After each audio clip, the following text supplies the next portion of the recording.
Hi, my name is Lisa Gale. I am Principal Consultant of Lisa Gale Consulting, and welcome to Office Talk. Today we are talking about business etiquette, something that some of us take for granted quite often, but these small things make a big deal and impact in a positive way if we do them the right way. The first one I've learned a long time ago is to be professional. A firm handshake if you're meeting someone for the first time based on our culture or based on their culture, if that is permitted, or a head bow depending on whether you're dealing with persons in certain parts of Asia. But eye contact, that's very important, and be focused, be a listener. Those things are very, very important. Also, it is important to introduce yourself, introduce others. Sometimes people feel very excited when you introduce the person next to you. They feel good, they feel as though they're important, and that's important to make other people feel good. Beyond the firm handshake, it is important that your email etiquette is also clear and crisp and is the right way done, or done the right way. Oftentimes people receive emails, they do not acknowledge receipt, or they send emails without reading properly to ensure that there are no errors, etc. Those things are important. If we just spend a little time doing a little bit more to make people know that we are connecting and communicating with them and we're paying attention to what it is, I think that goes a long way. Another important one is acknowledging others. I did a training session quite recently, and persons were not even aware that personal space was important.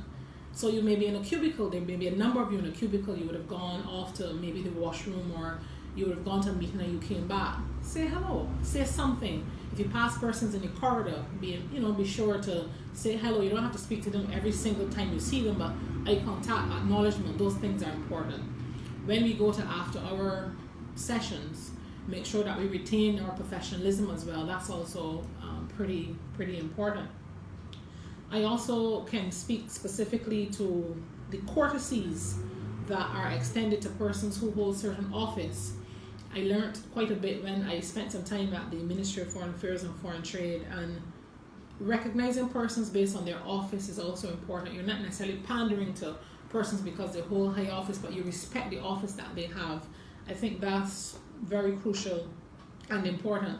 Things like saying please and thank you, those graces will always be with us. If you want something, you ask. We teach our children to say it.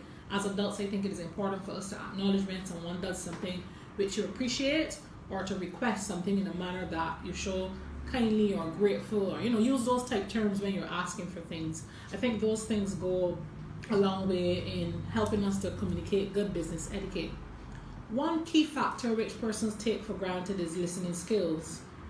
I've learned this over the years, that it is important to hear what people are saying before you can communicate to them. That's good business etiquette, because you may be sharing some information, whether it's on a proposal or some information at a meeting. If you didn't listen carefully, you didn't understand where the strategy was guiding, or you didn't understand what's happening, and your communication could be fraught with inaccurate assumptions if you don't listen properly. So that too is also very important.